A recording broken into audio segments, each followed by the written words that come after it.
Iconostar Productions, in cooperation with Actors for Change, presents tall as a mountain, and my hopes can reach to the sky, and my strength is my desire, and my dreams can help me fly, and the twistings of each road I'm on make me open up my eyes. Joy and sorrow are awaiting me at each turn as they arise. Each Turn by Bill Olson, starring John Townsend as Jeff Adams. Also starring Diedre Kay, Joan Wheeler, Mike Cruckton, and Jay Blake. Episode 2, Drawing Forth Excalibur.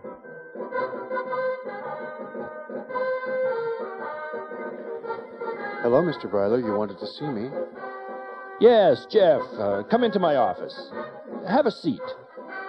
So, tell me, Jeff, how exactly do you feel about your internship here at West Glen International? I like it. And how about the people you've been working with? You like them okay? Yes, Mr. Bryler. You think your internship here at West Glen will help you in your pursuit of a career in international relations? Well, I haven't done a lot here that will really prepare me, but it's a start. I see. And what about Iran? Iran? Yes, the country. What do you think of Iran, Jeff?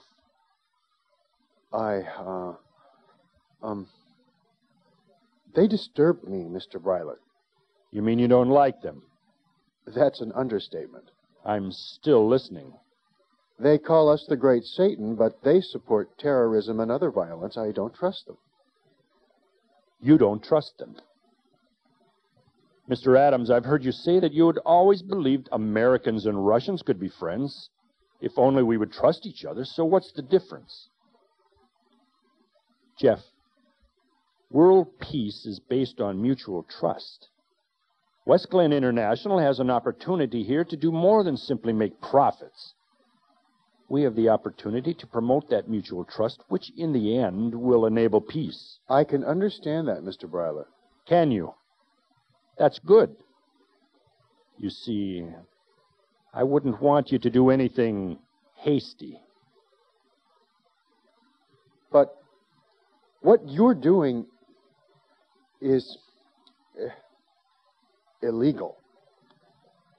Well, let me see if I can explain this. Sometimes laws or government policies are enacted as part of mere public relations. Right now, most Americans feel the same as you do about Iran. But when you get behind closed doors, what you find is a mutual respect and cooperation between our two governments. The U.S. and Iran will never get into a war. Why? Because beneath all the smoke is a clear space where we see eye to eye, just like a building on fire. To keep from suffocating, you crawl along the floor. Now, admittedly, both we and the Iranians have to lower ourselves to do this. But there's no real fire. The government needs laws against sending high technology to Iran only to appease the bigots. That's how presidents stay in office. That's why the Reagan administration lasted such a long time, because they're virtuosos at playing the public opinion concerto. Laws restricting any company from freely selling goods to another country, Jeff, and an anti-communist country at that, would harm our national economy. I assure you that no American government would want to do that. But communism is dead. Are you certain? Even I understand that capitalism has not worked for everyone. Communism has always been cultured in the petri dish of poverty, of which there's still plenty. My mom always says that everything is politics. And she's perfectly correct.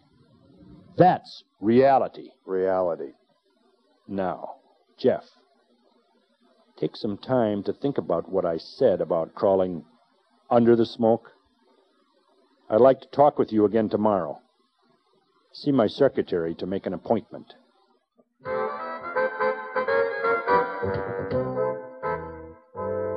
So, what happened, Jeff? He used some nice imagery, some nice metaphors, I but don't want literary criticism. I want emotional satisfaction. Well, he seems to know we found out, Monica. He didn't even beat around the bush about it. Oh, man, Jeff, did he threaten you? No, he just tried to prove that he'd kissed the Blarney Stone. The Blarney Stone? He seemed enthusiastic to hear himself speak and how well he could interweave words in convincing arguments. Jeff Adams, the writer. Hope you're not buying into that crap of his. He did make me a bit envious. I wish I could write the way he can BS. Forget about that. What did he know about? Did he say he knew you found the sales documents? No, but he asked me what I thought of Iran. He was testing me, Monica, then trying to lobby an opinion friendlier to his. Maybe he doesn't know then. Maybe he just wanted to talk about a volatile issue in international affairs. I told him what he's doing is illegal. What? You mean you told him everything? It was never really an issue. He already seemed to know. I know not seems. I know only reality. Please, not reality. You assumed he knew. You might have got us both killed. They'll kill us to keep this secret. How could you and I be a threat? They're selling highly advanced technology to Iran in violation of federal law, Jeff. Turning them in will send people to prison and harm their profits. You bet they'll kill us to keep this secret. Then I won't report it. But you have to report it. You're morally obligated. Well, it's not worth dying for. They'll kill us anyway, just because they suspect us. You're really encouraging. Don't belittle me. I'm thinking. Getting belittled is the least of our worries. Gordon can protect us. I hope. Gordon this, Gordon that. Everyone who's in love always has these grand expectations placed on their lover. If Gordon is so wonderful, why don't you have a ring? I'm obligated to not discuss that. So I'll call the FBI and report this and then make out my will. No. You'd better make out your will first. You might not have time after. Oh, man, this'll ruin our internship. Yeah, but if I die soon enough, I won't have to pay the lawyer off for the will. We'll have to discuss this with Professor Maudre. She can advise us. If I live, this'll make a great story.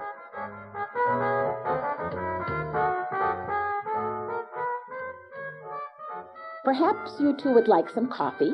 We don't drink coffee. Down to business, then. You'll have to report what you've learned to the FBI. We're worried, Professor, that this will ruin our internship and get us killed. I wouldn't worry about that. You don't just tell the FBI that an international corporation like West Glen is illegally supplying an unfriendly nation such as Iran with high technology, and then expect that company will casually let us finish our internship there. Or let us live. No one's going to kill you over this. You two have bigger problems to worry about, namely your legal obligations and your bad attitude toward the federal government. Whether you work for it or for a corporation, you'll be representing this country to other parts of the world. You have to be clear on what that responsibility entails. You must be willing to cultivate in yourselves an abiding loyalty toward it. Your propensity for liberal puerility can have repercussions affecting our country's entire international agenda. I'm sorry, I can understand your point. Well, I can't, Professor Maudre. That's Maudre. And we won't be some kind of pro-government automatons. It's not a question of being automatons. It's a question of professionalism. And Jeff, you can put your writing interest to work. I'll need you to submit a report to the dean on everything that's happened regarding this incident, beginning with your discovery of improprieties at West Glen and focusing on your own actions to deal with your legal and moral responsibilities. Mr. Bryler should be the one to write the report. You need to learn some manners, Miss Evans. This does not even concern you. I figure it would be best to hand it in to the dean's office after I report to the FBI, because... No, it would be best before. I mean... Tintagel Institute before. wants to be covered before you report. We want it on record by then that we advised you to contact the FBI. This will also ensure some accountability in case you chicken out. I'm not afraid of reporting to the FBI. I'm afraid of screwing up our internships. I'm afraid of getting killed. You won't get killed. If your internships are affected, it'll just be an inconvenience. Just a coffee stain on your shining suit of armor. The worst it can do is postpone your graduation for a year.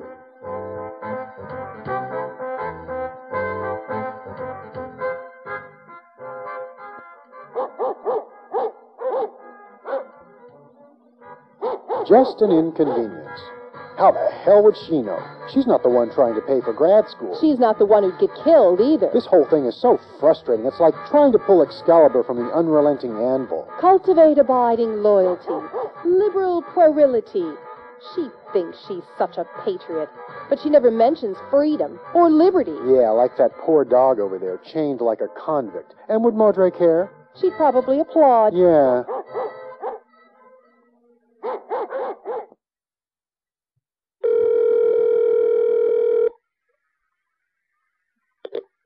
Hello? Gordon, it's Jeff. Hey, Jeff. How you been? Hanging in there. Is Monica home? No, but guess what? Steven Spielberg liked my film. I'm going to fly out to L.A. next week and meet with him. He wants me to direct something. God.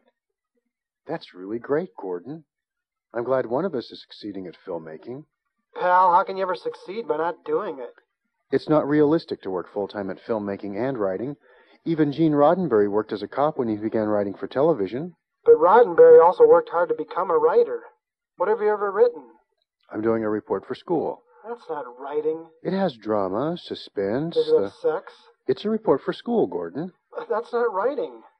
What about fiction? I'm writing a radio drama Forget about radio drama. It's a lost art. It's dead. What about fiction or film? I'm working on some things. A couple of stories, a couple stage plays. If you improve your writing, I'll fly you to L.A. to do a screenplay for me. Thanks. You'll let me ride on your coattails, huh? Of course. It's a given. We're friends. By the way, what's the date? April 1st. You mean April Fool's Day? Cute, Gordon. Cute. Call you later, Jeff. Bye. Wait. Gordon. Yeah? I just got an idea for a joke to play on Monica. How about if I call back and you let the machine take it? No problem. Bye.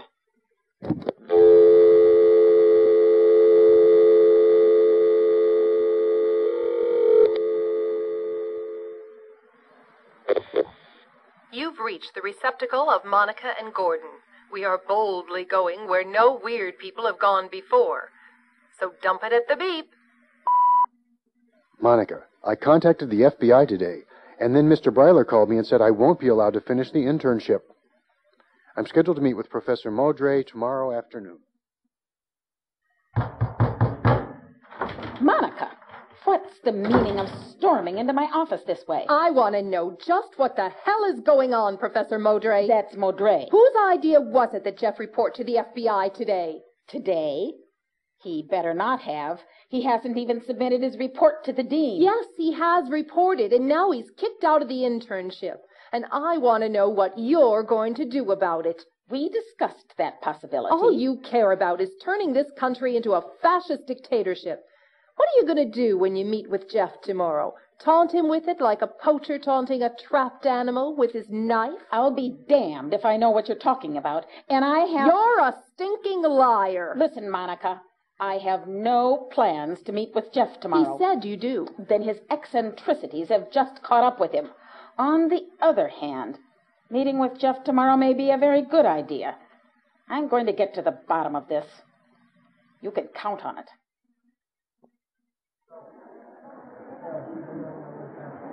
Jeff! Jeff! Hi, Monica. Jeff, what's going on with the internship? Well, I called the FBI and told them I'd found documents at West Glen International. Documents saying they'd been selling high technology to Iran, and that was about it.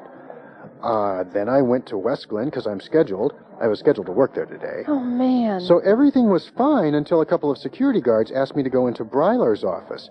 Then Bryler said he knew I'd called the FBI. How do you know? I don't know, Monica. He must have friends there or something. Oh, I just knew it, Jeff. With their money, they probably have the entire government in their pockets. Okay, so what happened next? He got into this long speech about how all the levees along the Mississippi River were a mistake, but we had to build them to learn that. You know, they held the water in so it couldn't spread out to its natural floodplains. Then the added water pressure ruptured the levees, and towns and farms got flooded that never should have been there to begin with. So anyway, Bryler said we couldn't learn our lesson without making that mistake. Then he said he was wrong about selling stuff to Iran and credited me with setting him straight. Then he pushed a button on his intercom, and the doors flew open, and all these half-naked dancing girls came in, and the security guards brought in cake, and musicians from the Renaissance Workshop came in with violins and recorders, and we had a great time. Are you serious? April Fools! Really, Jeff? What happened? Nothing. I don't report to the FBI till tomorrow. What's the matter, Monica? You look pale. I just bitched out Maudre. April Fools, right? No, not this time. Oh, so what did she say? She wants to get to the bottom of it. The bottom of it. That's really great. I'm sorry, Jeff. The bottom of it. Well, why not? I mean, she belongs at the bottom of it with the rest of the scum. Oh, I'm really sorry, Jeff. I'm really sorry. You could have... I had no idea. You could have tried to find me before going to Maudre. I just didn't think. Man, that was a pretty stupid trick to play. Don't you ever use your head? I'm the one in trouble, you know. I'm the one who bitched out Maudre. I'm probably in trouble, too. Oh, man, how could this happen? What'd you have to go and find that damn sales document for in West Glen? I should have just kept my mouth shut about it. No, because then you'd be in trouble anyway. I am in trouble. I mean with the FBI. Well, who'd know? You're the government. Big Brother. They'd find out. You know, sometimes your conspiracy theories are a little too much for me. You're just too naive to know what's happening in the real world, Jeff. Man, I mean, how stupid, thinking you could just report all this to the FBI, and then what? Everything's going to be hunky-dory? I think not, Buster. And then, your damn April Fool's Day joke. Why don't you just grow up and face the real world? Everyone's against us out there, so why make things easier for them? Everyone's not against us. You're a naive child.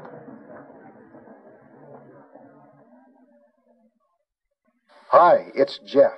Leave a message and I'll call you back. No, don't do these things. These guys will talk and talk and talk. I will not. People always say I talk too much, but I don't. And I keep telling them that...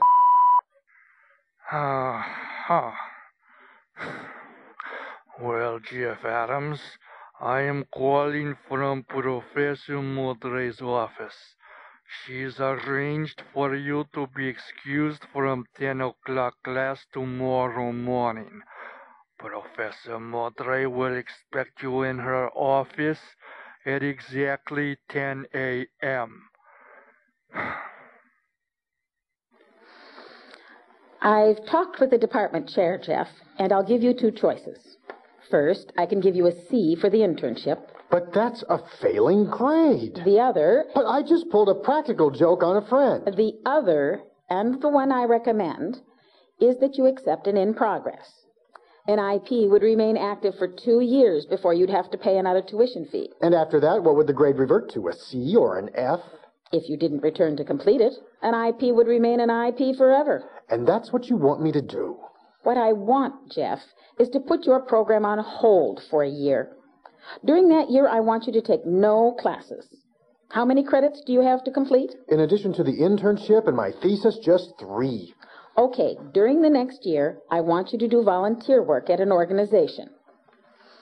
Here, read this pamphlet, then give them a call. But this is an ultra-conservative organization. To be perfectly honest, I can't recommend you for a career in international relations at this point. You need to mature, to develop impulse control. I think you're blowing this out of proportion. We have a problem in this society with people not taking responsibility. You'd be better off listening to me at this stage instead of crying and complaining. I'm not crying and complaining. I think some military service would have been good for you. You will not go far in this field by talking back to your superiors. I'm sorry. So, I'll be able to complete my studies if I work at this organization? I can't promise that. But I wouldn't be doing my job if I sent you out into the field now. Tintagle Institute has to be accountable, both to those who would hire our graduates and to the interests of this country. Monica, this is the 5th time you've tried to call Jeff. Shut up, Gordon. You're no help.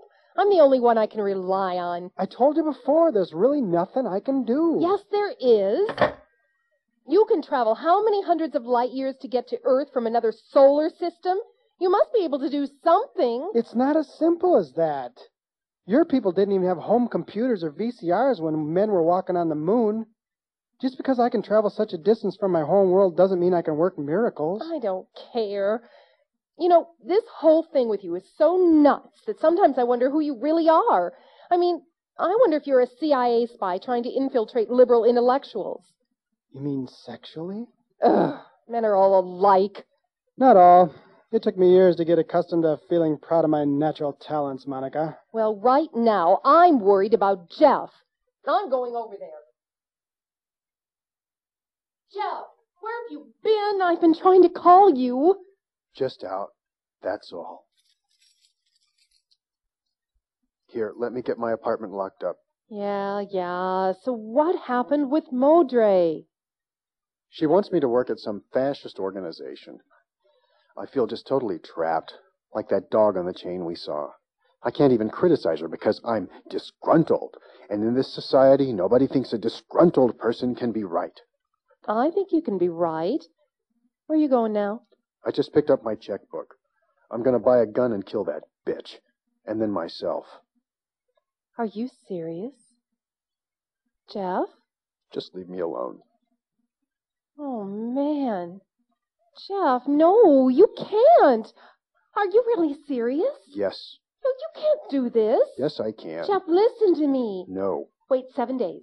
Just wait 7 days and cool off. Things will look different then. No, I'm... Please, come on, Jeff. Please. Jeff? What? You'll do that? Jeff? I know it's hard now, but I'll help you through it. You'll see. In a week, you'll be glad you didn't do this. Bryler... What? I got thinking. Maybe Bryler was right about something. About what? I've thought a lot about a lot of stuff, Monica. Well, I guess. Iran. I'm bigoted towards Iran. I see them as nothing but violent fanatics. You know what I mean? I don't mean to belittle you, Jeff, but you're about to become a violent fanatic yourself. Yeah. I got thinking both sides do all this silly name-calling, Iran and the U.S., and it just gets people angry, like me calling Maudre a bitch. Just saying it makes me more angry. It's like it fans the flames. The word fans the flames. I always thought it would be a release valve. Gordon should do a movie about it. Tell people that hate and anger feed on themselves. Gordon would want you to write it. I'm a puny, insignificant bug. You have free speech, Jeff, whether you like it or not. You should use it. Who am I? Jeff Adams. Yeah. Big deal. Maudre, she took everything from me. Everything like what? You've never wanted to work in international relations. All you ever talk about is how this and that will make a good story. I'm depressed and sleepy. Then let's go inside and get you to bed. You don't have to come in. Let me come in with you. I'll sit on the couch. Make sure I don't get hasty with my checkbook. Something like that. Or at least to just be there for you. Really? Of course. Oh, man, he's crying. Come on, let's get you to bed. I'll never be a writer. At least consider the possibility that your Excalibur is not a sword, but a pen. Yeah, right. Just consider it. Yeah. Consider it considered.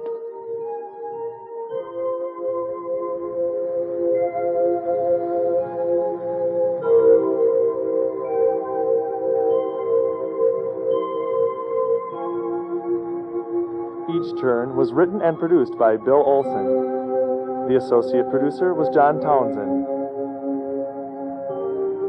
Episode 2, Drawing Forth Excalibur, was directed by Ruth Wendell and Bill Olson, and starred John Townsend as Jeff Adams, Diedre Kay as Monica, Joan Wheeler as Professor Maudre, Mike Crichton as Bryler, Jay Blake as Gordon, and Bill Olson. The music was by John Wright.